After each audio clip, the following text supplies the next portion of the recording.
Hello, this is Strategic Delusion. This is my immediate reaction to Severance Season 2, Episode 2, Goodbye, Mrs. Selvig.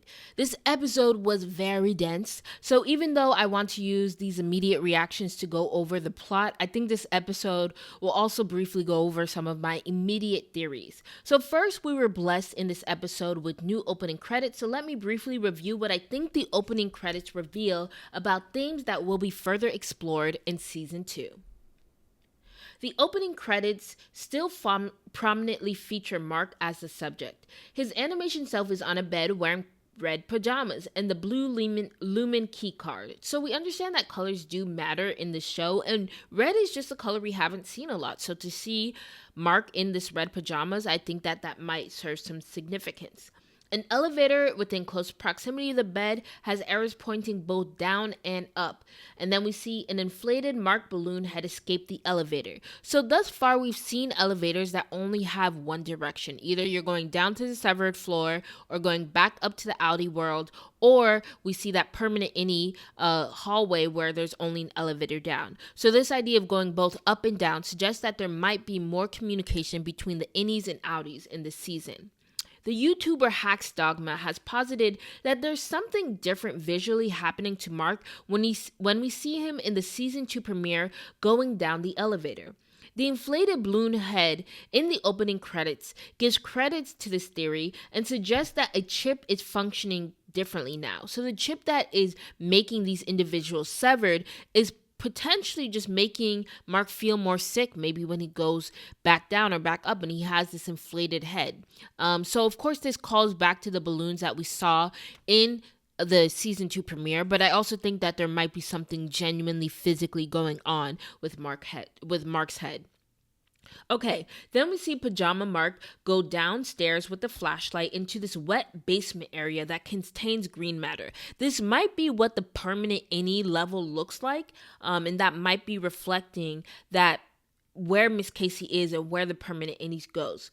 There's some cool visual effects that represent two people, one body trope. But then we see Mark wake up on a bed filled with many faceless babies in work suits. I think this is also relevant to this idea of Lumen trying to work with children, which I think ties with everything that's related to Miss Huang. Again, my theory with Miss Huang is that the innies are baby representations of themselves, since they don't have the memories of experiences that make somebody an adult. The faceless babies could maybe connect to a clone theory, but it also ties to this theory that Lumen is literally working with babies since the innies are children. It could also mean that Mark and the innies can widely be reset indefinitely, being able to return to their baby innie state whenever a Lumen deems it necessary. So, yeah, and I think there's also, of course, that prominent clone theory, so maybe they're cloning these individuals from baby stages, but then to me that doesn't really match with Miss Casey, because then if they were cloning Miss Casey, then wouldn't she be a baby and not a grown adult, because Mark has only been working at Lumen for 2 years. We're not really actually clear about how long it's been since Gemma has died, but I feel like 2 years is close around the time, so who knows? I think maybe I just don't like the clone theory. I just don't like the idea of clones. I think it ruins it. I definitely think that Severance has the writing skills and chops to execute it well, but it's very rare to see cloning done in a great way, because oftentimes it kind of makes things feel pastiche, and again, to me, very 90s, but good writing can make me change my mind. Okay, so then we see Mark jump into a cup that has Irving's face on it, and little paper scrolls come out, suggesting that Irving may be receiving messages from his Audi. And of course, I'll go over that a little bit later in this little episode of mine. When Mark looks at the Lumen computer screen, he is faceless. So the facelessness is definitely a theme also within these opening credits. So maybe it's this idea that Lumen can provide the body and they can erase the mind. They can erase the person in the face that we see, and it takes time for that face to come into setting. We'll get to see. Then we also get an image of a goat human, all right, which Mark has turned into in one of these sequences. This implies that the goats may have something to do with the messing of the consciousness of humans. And again, I don't like the clone theory, but maybe there is credence to the clone theory that Mark is being cloned through these goats, or at least the consciousness of humans to an extent is being integrated with these goats. The inflation motif then comes back in the opening credits, and the credits end with Mark saving a limp Audi Mark and sending him into a field of goats that then turns into inflated Mark heads on the field, and then we open and scan out and see Mrs. Cobell looking over them. So it's very clear that Miss Cobell is still going to be very important to the plot moving forward in season 2, although we get a strong inference here in this episode that she no longer works for Lumen.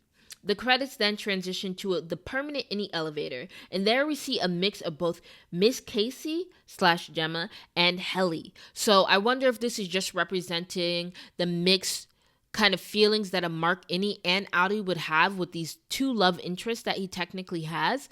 And maybe even arguably between these two individuals, or if it could really be a actual representation of Miss Casey being in the permanent Innie section, but maybe Helly R / Helena being also put in the permanent Innie section because of her relationship with Mark, and maybe that changes a little bit of this Cold Harbor project that they're doing. Who knows?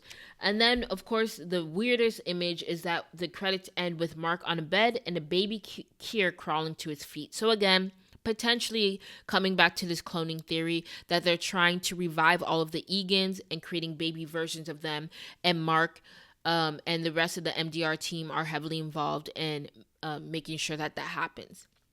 All right, so now let's get into the actual plot of this episode.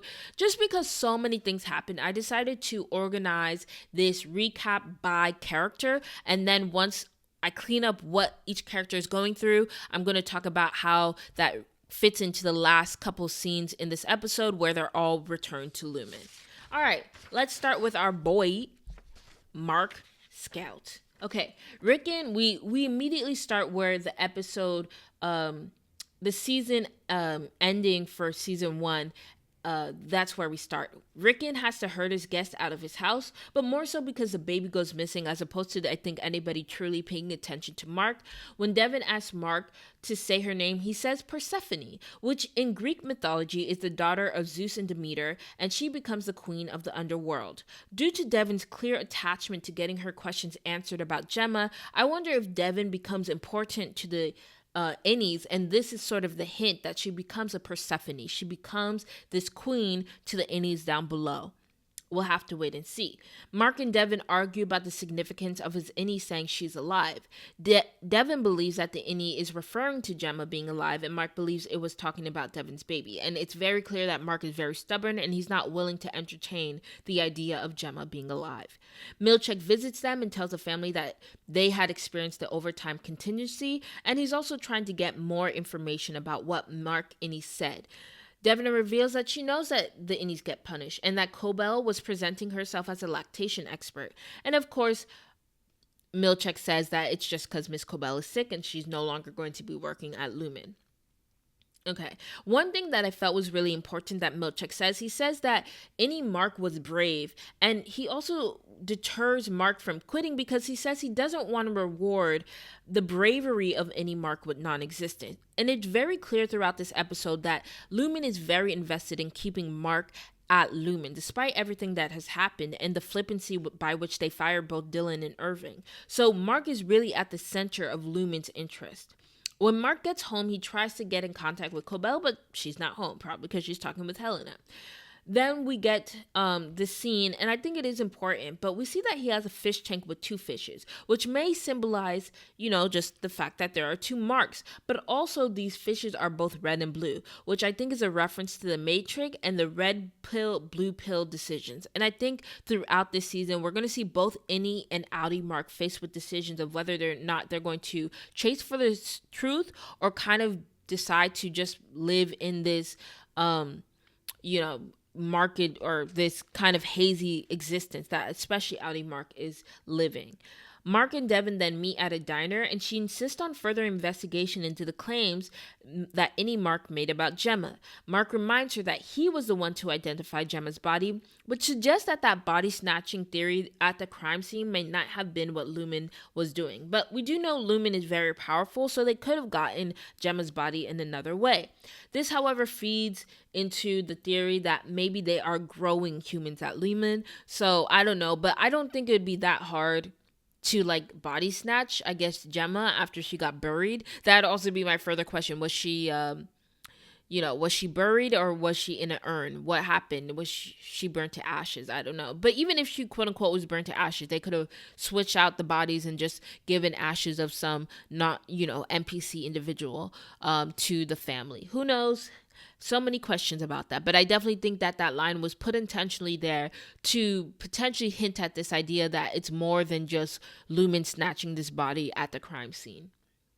Okay, back to the conversation. So Mark takes offense that Devin claims that she was also affected by Gemma's death. Mark then really says that if Rickon had died, he wouldn't be affected. And that was just really harsh. I was so mean. And I do understand, if you are the husband to somebody who has passed, you probably do feel a type of grief that isn't, recognizable to other people. But at the same time, I think it's very clear that somebody like Devin would also be heavily impacted by the death of her sister-in-law. But we'll have to kind of just wait and see if Mark is going to be anyway sympathetic to Devin's inquiries. But I'm getting the feeling that Devin is going to be going on independent investigations for herself. All right. So we also learned that Mr. Drummond, who is the security guard, presumably, or some high-level bureaucrat within Lumen, was listening to Devin and Mark's entire conversation. We see that he has Frolic tattooed on his hand and the space between his index finger and thumb. Okay, so Frolic we know is one of the four tempers, which Kier believed defined human existence. We know that Frolic means joy, gaiety, and ecstasy. So that at this point doesn't seem to describe Mr. Drummond at all, but I'm sure we'll get more confirmation about his proclivities in later episodes.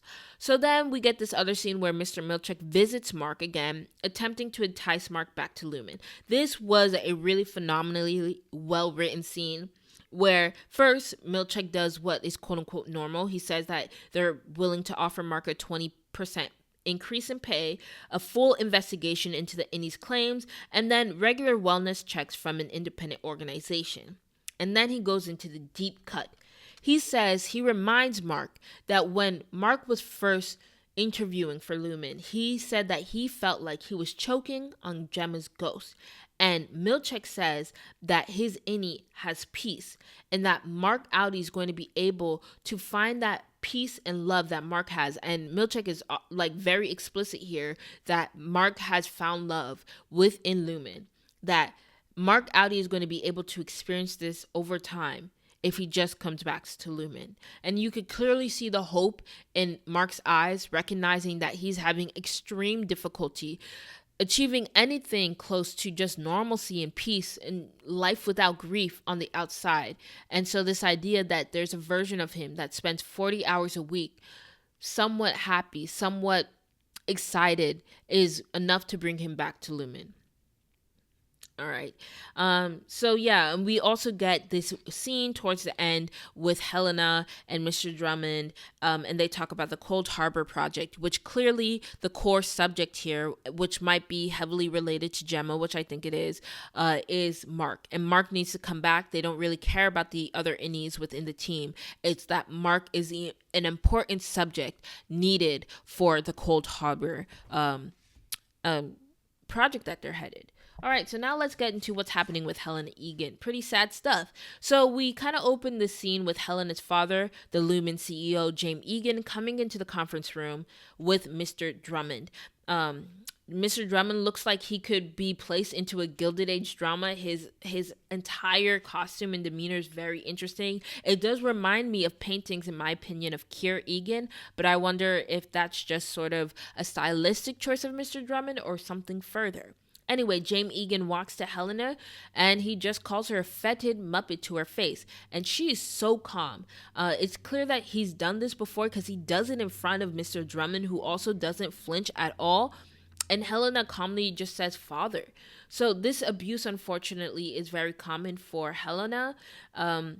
This is also kind of a callback to how when Helly was in the break room in season 1, she mentioned that she heard a voice of a man yelling. This may have been her father and indicative of a common occurrence in her outie life, which is being yelled at by her father. Helena sends Milchek on a mission to determine what happened to the MDR cohort. She does not explicitly tell him to fire the innies, but says, Kier, guide my hand. Will ask him to think of Kier guiding his hand in making that decision of whether to fire the Dylan and Irving. So that's kind of interesting because he immediately is like, yeah, we're firing them. We're firing them. Yeah, excuse me if I'm not clear here. Anyway, Helena then meets with Miss Cobell and says that the footage is being commandeered and PR is handling the message, which this kind of came in my episode 1, season 2 premiere, as I believe that Lumen could do pretty good work in sort of quelling any tensions that might come out of what Helly said. And it looks like overall in this episode that there's not going to be that big of low black from what Helly/Helena said at that gala. Okay.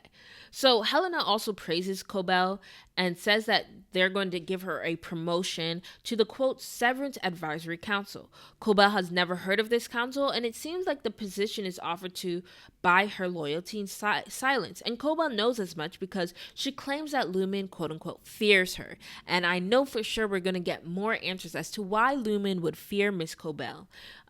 Throughout this conversation, I would also want to note that Helena speaks for both her father and the board, suggesting that the Egan family is heavily involved in the board. And for privately owned companies, that's really common for whoever is leading the company to also be on the board of the company. But technically, boards are supposed to serve as like a protection against bad decisions that a CEO or other officers of a company might make. So I think it's interesting that clearly Egans are also heavily involved in the board. And I guess, I mean, at this level, James Egan, despite his disdain for his own daughter, seems to be okay with her speaking on behalf of the family. So we also see Helena recording a message to explain her innie's comments at the gala. Helena completely blames herself, making no reference to the innie. She claims that she had consumed alcohol that mixed poorly with a non-lumen medication. So there was this theory at the season 1 finale of many people believing that maybe Helena, was this, party girl, the rich girl who partied and disappointed her family, and she was doing this whole severance procedure in order to win back favor. I'm right now at the point where I kind of don't think that's true. I do remember that in the finale of season 1, Natalie, the PR for Lumen, does ask, Helly if she's drunk, so maybe that's the case, but she seems really even keel from what we can see. So we'll have to wait and see. If she does have a drinking issue, I think it's funny because that definitely reminds me of Succession, right? This idea of having a successor that seems to have everything on paper in order to take over the business, but they got an addiction. But I'm not sure if we really see an addiction here. Maybe there should be more exploration. But I honestly, at the same time, wouldn't be surprised if that were the case. But it's clear that she at least feels that the general public would believe this. So maybe because of the fact that PR believes that this would be a believable lie, it implies that there is some history that Helena has with alcohol consumption. All right, so we also see in a series of scenes, Helena's watching videos of her innie, and she keeps on rewatching this scene of Helly kissing Mark. There seems to be a longing in Helena's eyes as if she's not been able to experience romance in her life. So it is possible that as the daughter of James Egan and these strong sort of ideologues who have the Kier handbook and are just about this mission that they have that is secretive, that she can't talk to her peers about, it's really easy to believe that Helena is this isolated individual, and she could be very well jealous of her innie. And quite frankly, arguably the way that Milchek sets it up for Mark is also jealous of his innie. But I wouldn't be surprised if, knowing the community that she's created inside of Lumen as Helly, she recognizes that her innie has something that she does not have access to on the outside, which further gives credence to this idea that the quote unquote Helly that we see down on the severed floor is actually Helena trying to relive that love that Helly was able to get from Mark. All right, let's get into Dylan George. We don't see a lot of him, but what we do see is pretty entertaining, funny, and also insightful. So he walks out of Lumen with an ice pack. Again, I also thought this was season 1. The first time I'm going to work and I come out with some form of injury, because if you remember in the first episode of season 1, Mark gets a scratch on his forehead because of Helly throwing a stapler at his head. The first time that happens to me, I'm not coming back to work. I don't have any idea what's going on in here. For all I know, they could just be abusing them, but apparently Dylan's okay. He's like, it's an ice pack. And we kind of figure out why Dylan, the Audi, is so invested in staying at Lumen. All right, we see Milchek confronting Dylan and saying that his innie was involved in a physical altercation where Dylan's innie was the aggressor. Quite frankly, not too far off from the truth. But yes, he kind of essentially says that his innie wasn't aggressive, so he has to get fired. Dylan's first concern when Milchek shares this news is like, what is he going to say to his wife? We then see Dylan go to an interview at a door factory called the Great Doors. All right, this is a pretty funny back and forth scene with the presumed owner of the factory. But overall, we learned that prior to Lumen, Dylan had a series of short-term gigs. Considering how dedicated Dylan is at Lumen and such a hard worker he is at Lumen, it's hard to imagine why he couldn't find permanent work. My theory is that Dylan has a temper, which we saw throughout season 1, which makes him a risky hire. He knew that severance was his only way to maintain stable employment without having to consistently think of the emotional factors that might make him angry at a job. Ultimately, the door guy believes severance is an abomination and does not want to hire Dylan. While the show makes it a straight-up discrimination issue, I think there are practical reasons not to hire somebody who has been severed. For the length of their time at Lumen, they aren't gaining any experience that they could use elsewhere, so it kind of makes them sort of a slave in a way to Lumen. And I think it's interesting because recently in America we've been having a lot of conversation about the H-1B visas and this idea that people who come to America on those visas are kind of stuck at their job, unlike Americans who can feel very secure in switching in and out of employment if they're a high value employee. And I think that's kind of what's happening here. Once you become severed, you're kind of stuck at Lumen to an extent because you can't bring that experience elsewhere. And it's clear that Dylan, prior to joining Lumen, probably had some issues in providing for his family. And we also see him have a brief conversation with his wife. I did not appreciate how he spoke to his wife. But again, it kind of comes back to my theory of Dylan having some attitude issues, which could make his employment in places where he's not severed very difficult. And yeah, I think I saw a little briefly. I'm trying not to go on Twitter before I make these videos because they do influence my thoughts. But I did see briefly that people believe that there is some theory about Dylan's wife and that Dylan's wife is going to be important to the plot later because we hear her voice but we don't see her, and I presume that we're going to see her again. And I think somebody made a theory that the wife is Gwendolyn Y from 5X, but that doesn't make sense because we learned that 5X is from the Grand Rapids, so I don't think that that's true. But I do think that there is some truth to this idea that Dylan's wife is going to be important to the plot moving forward. And now we get to our final, but definitely not least any here, Irving Bailiff. So when we see Irving first, Milchek is checking in, and Audi Irving is really shocking here. We know Irving, when he reached consciousness, the Audi Irving, he would have been outside of Bert's door, banging on the door. So he would have attracted attention or clearly been confused as to why he suddenly was on the outside of this lawn or this door. However, when talking to Milchek, Audi Irving makes no indication that there was anything untoward happening that night and acts as if he was just in his apartment watching television. Either way, Milchek fires Irving without much explanation. At least he gave an explanation to Dylan, but he doesn't give Irving an explanation. But Irving doesn't seem concerned in the same way Dylan does about his financial well-being. He just seems like he just wants more access to Lumen. Okay, and we learned that might be exactly what his plan is. Irving looks at his map, and we know that he understands that he was at Bert's house. So we know that that's what's happening, but we don't get much detail about what Audi Irving is theorizing as to why his innie wanting to go to Bert's house. So in another scene, in a very, very dramatic scene, Audi Irving leaves his house and goes to a payphone to make a call to an unidentified individual. That call goes straight to voicemail, and the voicemail that he leaves is, "You're not picking up. I get it.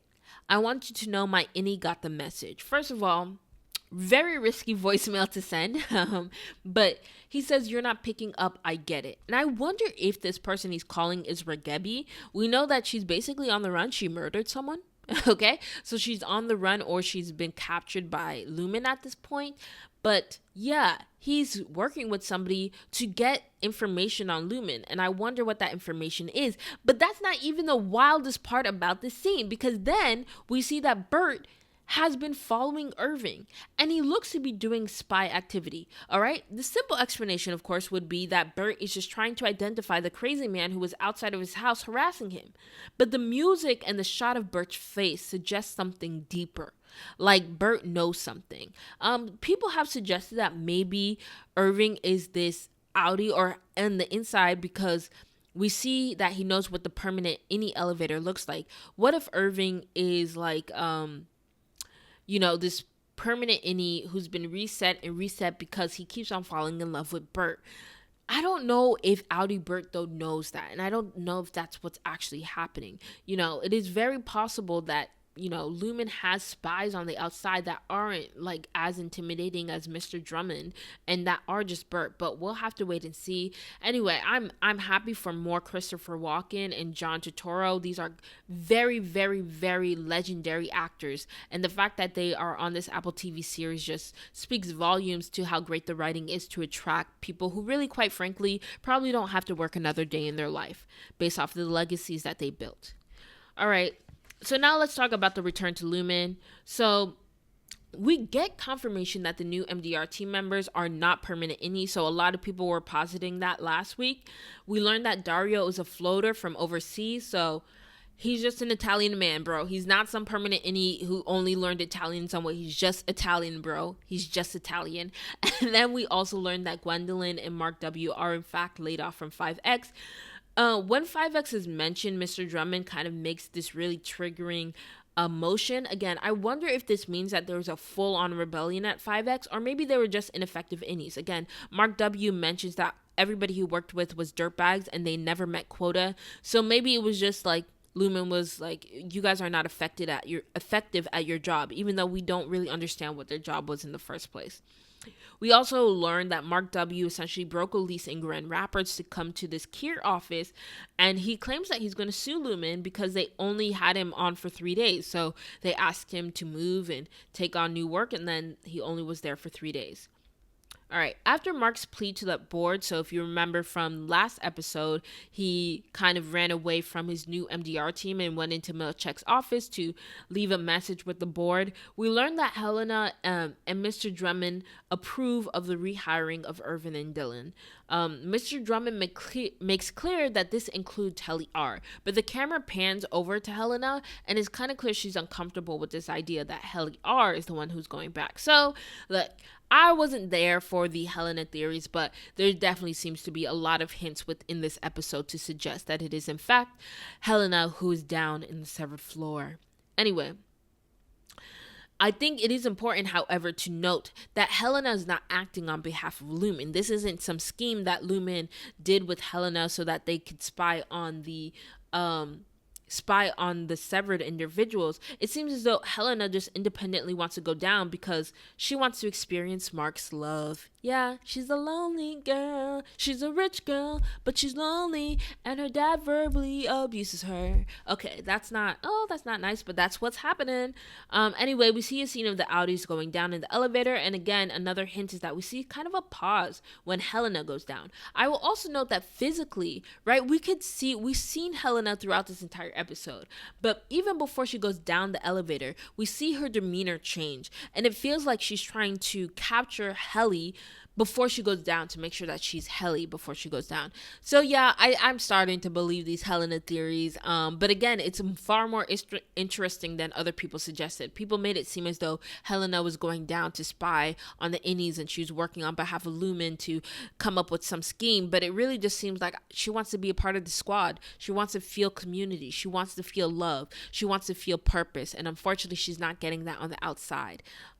Sad life. But the big question here would then be, how does she get this done? Because technology wise, the chip is activated immediately when they go down. So she would need somebody else at Lumen that she's working with to deactivate her chip. And I don't think that's something that she could do by herself. So that'd be interesting to see how she managed to make the technology no longer work in that spatial memory sort of thing that is going on with the chip.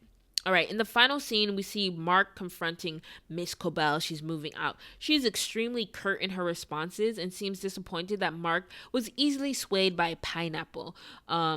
She just feels like, hey, I thought you were better than this, and Mark is not. Mark stops her in the road because she's being really non-responsive, and she goes berserk and just speeds off after he asks her if her antics have anything to do with Gemma. And it's kind of clear, yeah. So this theory that Mark is this very important asset to Lumen because of Gemma is very clear, and it's clear that there's this Cold Harbor project that requires Mark to continue to work at Lumen until that project is done. So we will see if he's going to be able to manage completing this Cold Harbor project while also kind of trying to figure out more mysteries about Lumen. And anyway, that was my review of episode 2. So much to go in there. In my midweek review, it's just going to be a lot. But thank you so much if you're still listening. Until next time, which will probably be soon, this was Strategic Delusion.